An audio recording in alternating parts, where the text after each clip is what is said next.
Assalamu alaikum warahmatullahi wabarakatuh. Welcome class 7th and your online class. So this is your revision class. So today we'll revise the numerical part. Okay. So class 7th, I hope you all are fit, fine and healthy, and I hope you are studying sincerely. So class, this is our revision class, and today I have taken some numericals, and I'm going to solve these questions here so that it will be more clear to you. Okay, so here this question I have taken, you can see this question in your book on page number 21. Open your book and see this question. It is on page number 21. Find the approximate area of the irregular surface of which the boundary line is drawn on the graph paper as shown in the figure A. When I was explaining the chapter, I have done this type of question for you, if you have remembered. So now again I am doing here. So here you can see that this is an irregular figure, and we have to find out the area of this irregular figure. So our first step is that what we do, we find out the number of complete squares within this outline, right? So first what we found, we will find out the number of complete squares within this outline. So here you can see how many number of complete squares are here. This is 1 and this is 2. This is not a complete square. This is also, and this is not a complete square. So we have only 2 complete squares. So we write it here.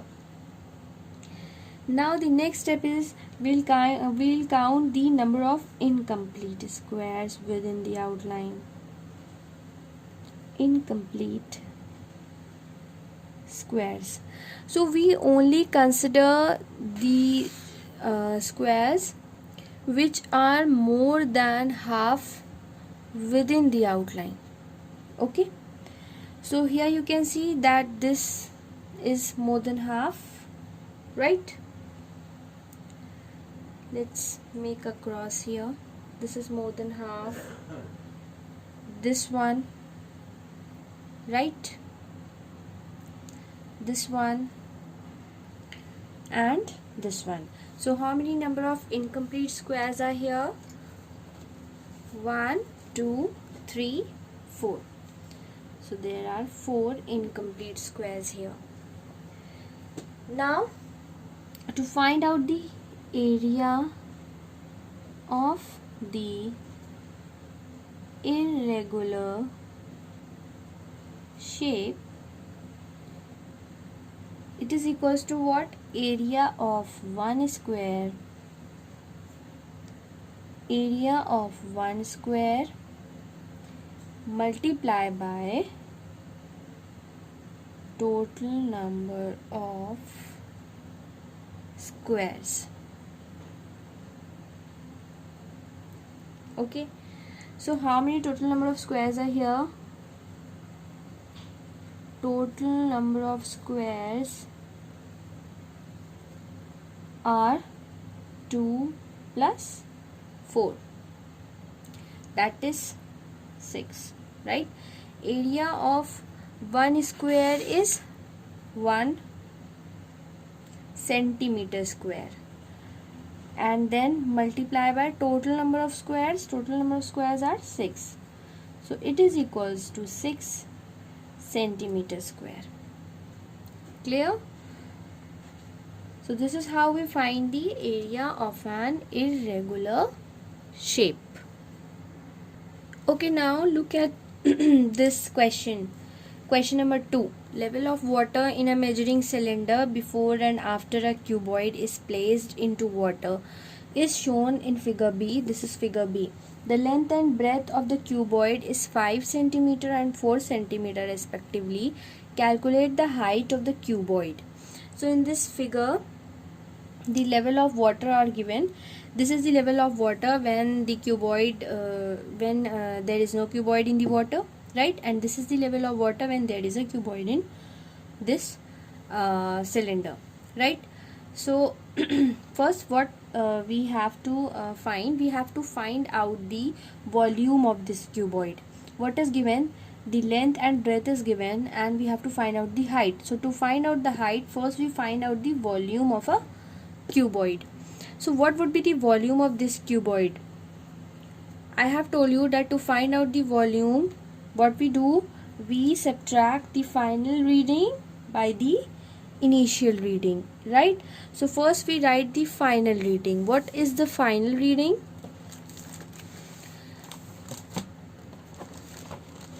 See, final reading is equals to what? 70 milliliter. And the initial reading is equals to 30 milliliter. If you see the figure B, you will find out the readings clearly. You can read the readings clearly. This is 30 milliliter and this is 70 milliliter.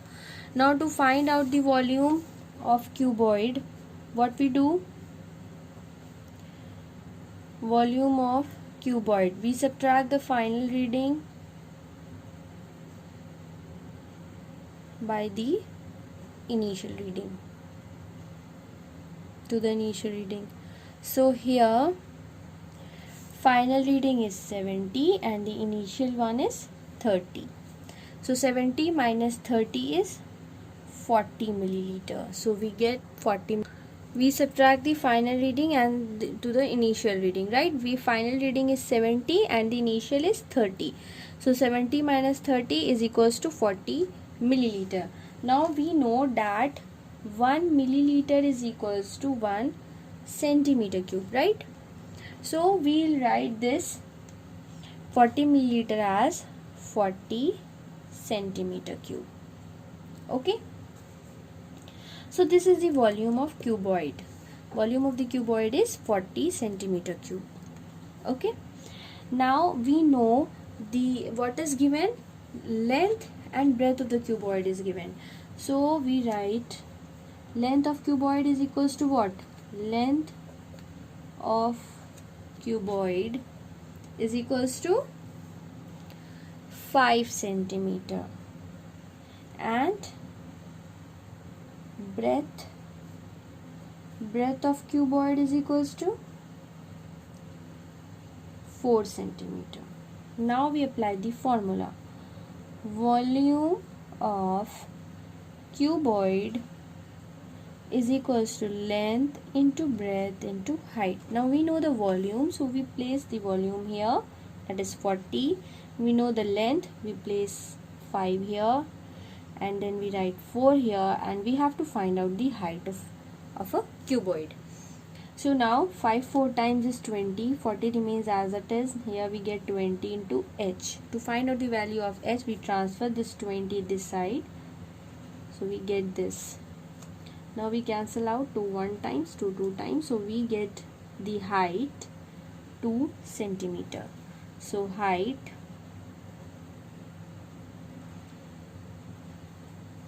of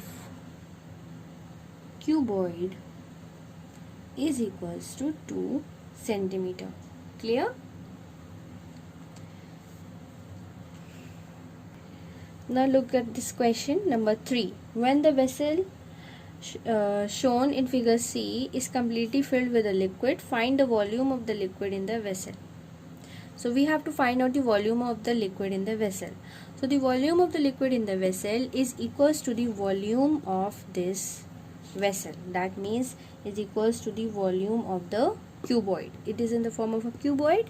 So the volume of a liquid present in this vessel is equals to the volume of the cuboid. So what we write? We write volume of the liquid in the vessel is equals to volume of cuboid. Now what is given? length of cuboid is given. Length of cuboid is equals to 20 centimeters, right? Then breadth of cuboid is equals to 5 centimeters and height of cuboid is equals to 5 centimeters. So volume of cuboid is equals to, you know the formula, volume of cuboid is equals to length into breadth into height. Length 20, breadth 5 and height is 5. So here you get 100 into 5, that is 500 centimeter cube. So the volume of the liquid in the vessel is equals to 500 centimeter cube. Okay. Now look at this question. Calculate the volume of wood of mass 200 kg given the density of wood is 800 kg per meter cube. So what is given in this question? Mass is given. Mass of wood is given. So write mass of wood is how much? Mass of wood is equals to 200 kilogram.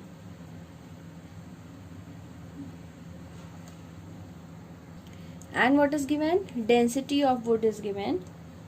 Density of wood is equals to 800 kilogram per meter cube. Okay. And we have to find out the volume of wood. Now we know the formula of density. Density is what? Density is equals to mass by volume. So we place density. Density is 800 kg per meter cube. So we write here 800. Then mass is given, that is 200, and we have to find out the volume. So volume is equals to what? Volume is equals to 200 divided by 800. So we cancel out these 2 zeros cancel out. We get 2 by 8. 2 1 times, 2 4 times, we get 1 upon 4. And when you divide 4 and 1, you will get 0.25 meter cube. Okay. Since the density is given in kilogram per meter cube, so our volume would be in meter cube. Clear? What is given in this question? That mass is given and density is given. So simply we have applied the formula of our density. We place the values given. Whatever the values are given, we place in the formula, and then we simply find out the volume. Clear? Now see this question. Calculate the density of ice in gram per centimeter cube when 230 kg of ice occupies 0.25 meter cube volume. So we have to find out the density in gram per centimeter cube. And what is given? Mass of ice is given. So mass of ice is equals to 230 kg, and volume is given. Volume of ice is equals to 0.25 meter cube. Now what we do, we'll find out the density. What is the formula of density? Density is equals to mass by volume. So mass is 230 and volume is 0.25. Now we remove this decimal here and we write 2 zeros here like this. Okay. Now here what we get? Here we get 2, 3, then 3 zeros divided by 25. So when you divide this, you will get 920 kilogram per meter cube. Right? The mass is given in kilogram and the volume is given in meter cube. So we get the density in kilogram per meter cube. But we have to find out the density in gram per centimeter cube. So how we find it? See, we know that 1 gram per centimeter cube is equals to how many kilogram per meter cubes? 1000 kilogram per meter cube, right? So to convert in gram per centimeter cube, we divide, to convert this 920 kilogram per meter cube to gram per centimeter cube, we divide 920 by 1000. So this 0 cancel out. Now we have 2 zeros in the denominator, so we place the decimal sign here. So we get 0.92 gram per centimeter cube. So this is your required answer. Clear? Okay, see the next question. The volume of a metal cube is 125 centimeter cube. When the density of the metal is 13.6 gram per centimeter cube, find the mass of the metal cube in kilograms. So what is given? Volume of a metal cube is given. So write down volume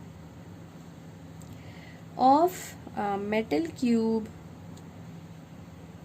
is equals to 125 centimeter cube. Then density of a metal cube is 13.6 gram per centimeter cube, and we have to find out the mass. So we know the relation that density is equals to mass upon volume.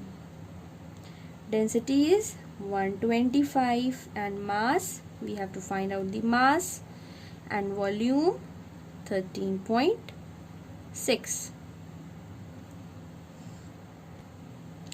Oh sorry, density is 13.6. So we write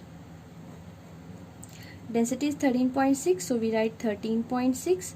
Then we have to find out the mass, and volume is 125. So we write 125 here. Okay. So to find out the mass, we transfer this 125 this side. So what we get? Mass is equals to 125 multiplied by 13.6. So when you multiply this, you will get 1700 gram. You will get the answer in gram, but you need to find out in kilogram. So to convert this into kilogram, what we do? We divide this by 1000. Right? 1700 gram is equals to 1700 by 1000 kilograms. So two zeros cancel out. You will get here 1.7 kilogram. Clear? Okay. Now the next one. Calculate the time taken by a train moving at a speed of 50 km per hour to cover a distance of 250 km. Now here we have to find out the time. What is given? Speed of a train is given. Speed of a train is equals to what? 50 km per hour. Distance covered by a train is equals to distance covered by a train is equals to 250 kilometers. Now we need to find out the time taken by the train. We know the formula is speed is equals to distance upon time, right? Speed is given, we write speed here 50, distance 250, and we have to find out the time. So when we cross multiply here, we transfer this, we get time is equals to 250 divided by 50.